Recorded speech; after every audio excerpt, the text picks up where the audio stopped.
भी इस दुनिया पर पछताएगा।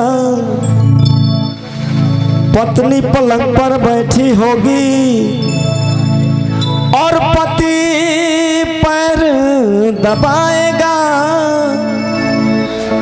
ढकने वाले चीजों को सरेआम दिखाया जाएगा। नर्त अग्न स्त्रियों का होना फैशन कहलाएगा। झूठे का बोलबाला होगा, नेता मौज उड़ाएगा। डॉप लगेगा तनी एक लाइन में बड़ा बड़ा एगो निर्गुण याद आ गई। और बाद एगो हिंदी चालू करो। 1 2 3 4।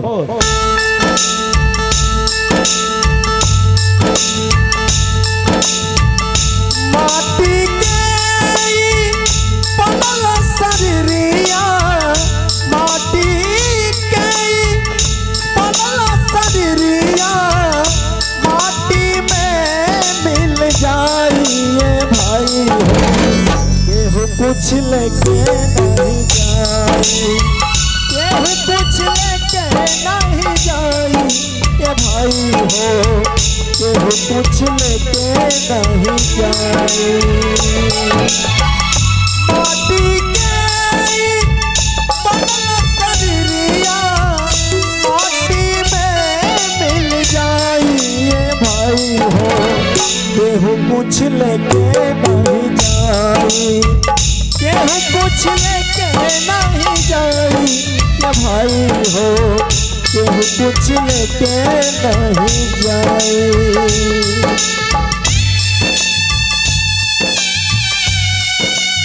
क्या बात है, जबरदस्त।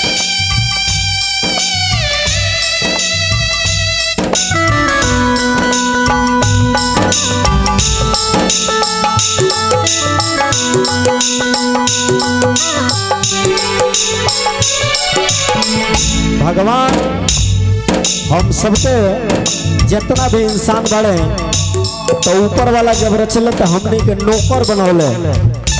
लेकिन हमने के इतना बढ़न गलती बा कि जाके हमने के मालिक बन गए बन जा। तो इंसान के अपन कैपेसिटी ना भुला चाहिए। कभी के भावा बढ़ाना बा।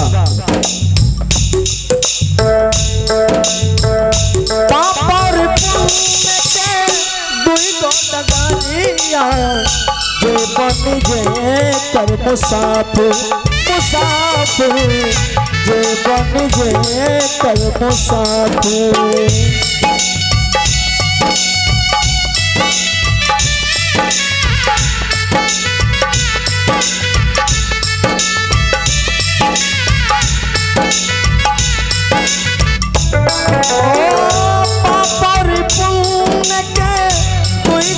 दरिया जे बन जे कर मुसाफिर, मुसाफिर जे बन जे कर मुसाफिर।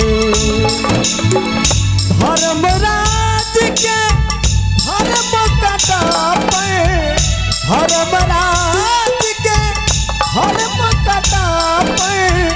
नेकी बदी तौलाइए भाई हो।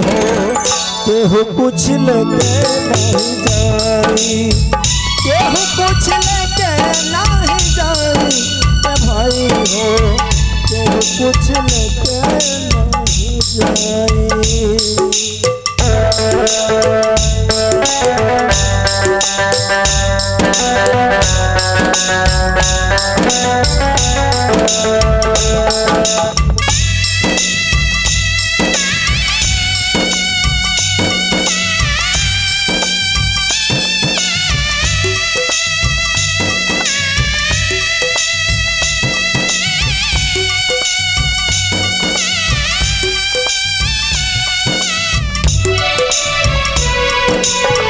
हमने के धर्म में कहल बा कि 12 बजे के बाद निर्गुण गायक चाहिए। काहे सही हो के बेरा हो।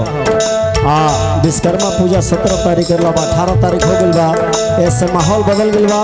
कभी के भाव बा एबरा लोग लड़का खातिर लोग गावल, हम बुजुर्ग खातिर गाँव के समझे वाला बात बा। ध्यान दिल जाए। चार को कहानियाँ बांस के डोली चदरिया तापर की चदरिया चदरिया तापर की चदरिया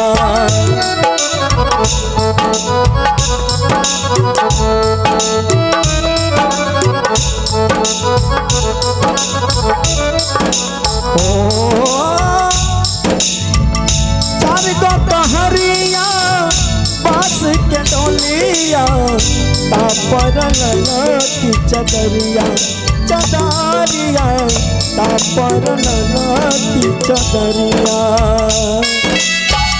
सोना सन देह गया सोना जैसन देह गया बेला राख बनाई के भाई हो केहू कुछ लेके नहीं जाई केहू कुछ लेके नहीं जाई के भाई हो केहू कुछ लेके नहीं जाई केहू कुछ लेके नहीं जाई के भाई हो केहू कुछ लेके नहीं